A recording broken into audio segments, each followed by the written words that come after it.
اعوذ باللہ من الشیطان الرجیم بسم اللہ الرحمن الرحیم۔ عزیز طلباء السلام علیکم۔ گورنمنٹ ڈگری کالج فورڈ آباد کی طرف سے اردو کے لیکچر کے ساتھ میں ہوں پروفیسر خضر عباس۔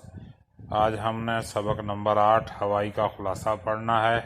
کافی اہم سبق ہے اور بورڈ کے کئی سابقہ امتحانوں میں اس کا خلاصہ آ چکا ہے، تو یہ خلاصہ ہم پڑھتے ہیں۔ دیکھیے، دنیا کے حسین سفر مجھ پر ہمیشہ مسلط رہے ہیں، یہ ایک اور صحیح۔ کچھ اتنے لمبے سفر کا ڈر، کچھ ایک صاحبہ نے ڈرایا کہ ٹوکیو سے ہونولولو تک نیچے بحر الکاہل ہوتا ہے اور اوپر خدا۔ معمولی سا طوفان آ جائے تو پھر علامان سفر اللہ اللہ کرتے گزرتا ہے، پیٹ میں ہول اٹھے۔ لیکن میرے میاں 3 مہینے پہلے جا چکے تھے، اس لیے واپسی ناممکن تھی۔ گھر کو سمیٹنے میں اب تاک ہو گئی ہوں۔ سب سے چھوٹی بیٹی جو کالج کے سال اول میں تھی ساتھ ہو لی، باقی 2 لڑکیوں کے BA کے امتحان تھے، ان کو 2.5 مہینے بعد آنا تھا۔ کراچی کی BOAC کا ٹکٹ بک کروایا۔ اس غریب لائن سے جانے کے لیے 24 گھنٹے کی گنجائش رکھنی چاہیے۔ ہمارا پہلا پڑاؤ کلکتہ تھا، جو میری جائے پیدائش بھی ہے، جسے دیکھنے کا ارمان تھا۔ ایئرپورٹ سے لے کر پولیس اسٹیشن تک جو میرا اور باقی مجھ جیسے سیاحوں کا حال ہوا وہ ناقابل بیان ہے۔ قصہ کوتا ہم نے جلدی جان چھڑائی اور ہانگ کانگ روانہ ہوئے۔ وہاں جا کر روح خوش ہو جاتی ہے۔ تازہ دم ہو کر ٹوکیو کے لیے روانہ ہوئے۔ راستہ سخت طوفانی تھا۔ کم وقت پینم پرانا کھٹارا جہاز 4 گھنٹے تک لرزتا رہا اور ہمیں لرزاتا رہا۔ ساتھ بیٹھا جاپانی تاجر تسلی دیتے ہوئے بولا، یہ تو کچھ بھی نہیں، جب ٹوکیو سے ہوائی جاؤ گی تو معلوم ہو جائے گا۔ ہم نے انا للہ پڑھ لیا۔ خاک چھاننے کا شوق خوف و خطر پر غالب آ گیا۔ 2 دن ٹوکیو میں ٹھہرے اور جلتو جلالتو پڑھ کر ہوائی کے لیے روانہ ہو گئے۔ لیکن یہ سارا سفر آسمانوں میں ریشم کی طرح سرسر کرتا گزر گیا۔ میں نے اتنے خوشگوار 6 گھنٹے کبھی نہیں گزارے تھے۔ رات 10 بجے ہمارا جہاز ہوائی ایئرپورٹ پر اترا۔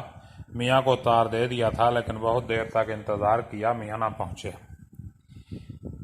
آخرکار ایک ٹیکسی والے کی مدد سے ایسٹ ویسٹ سینٹر تک گئے، ہائی رائز ہاسٹل میں پہنچے، لیکن ہمارے میاں ندارت۔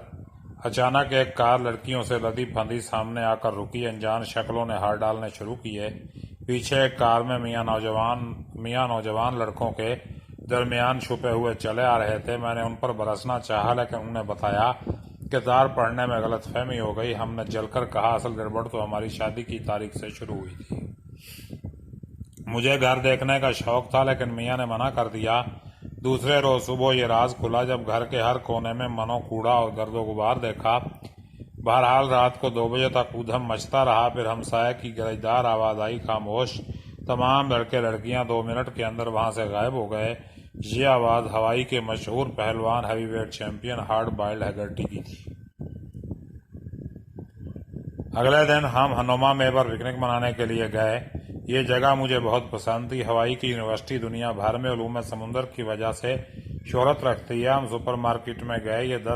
یہ مارکیٹ 10 بازاروں کا مہاگرو ہے۔ ساری انارکلی اور مال روڈ کی دکانوں کا سامان اس کی ایک لپیٹ میں آ جائے۔ سپر مارکیٹ میں جا کر عورت کی آنکھیں اور بٹوے دونوں کھل جاتے ہیں۔ پہلے ہی ہلے میں نے $32 کی چیزیں خرید لیں۔ کار بھر گئی۔ میاں نے گھر میں فرنیچر رکھا ہوا تھا۔ کار کا ماڈل 1857 کا تھا، لیکن قربان جائیے اس کار پر کہ ہزاروں میل سیریں کی، لیکن ایک بار بھی دغا نہ دی۔ ٹیلی ویژن بھی کمال کا تھا، جب چلانا ہوتا 2 دھپ لگاؤ، گرم کمبل ڈالو تو یہ چلتا تھا۔ ایسٹ ویسٹ سینٹر میں مشرق اور مغرب سے عالم مدعو کیے جاتے ہیں، جو سینئر اسکالر کہلاتے ہیں، وہ مرکز کے خرچ پر آتے ہیں۔ $1200 کا ماہانہ وظیفہ پاتے ہیں۔ یہاں کا جاپانی باغ دیکھنے کے لائق ہے۔ یہ اتنا ایمان شکن ہے کہ اکثر لائبریری جاتے جاتے اس میں گھس جاتی تھی۔ ایسٹ ویسٹ سینٹر کے علاوہ یونیورسٹی کا میلوں میں پھیلا ہوا احاطہ بھی ایک دیدہ زیب سبزہ زار ہے۔ پوری دنیا سے جواں سال جویندگان علم یہاں علم کی پیاس بجھانے کے لیے آتے ہیں۔ تو عزیز طلبہ، یہ ہمارا خلاصہ تھا۔ کل اس کے کثیر الانتخابی سوالات کریں گے اور اس کے بعد انشاءاللہ تشریح و بحث شروع کریں گے۔ تب تک کے لیے اجازت دیجیے، اپنا خیال رکھیے گا۔ اللہ حافظ۔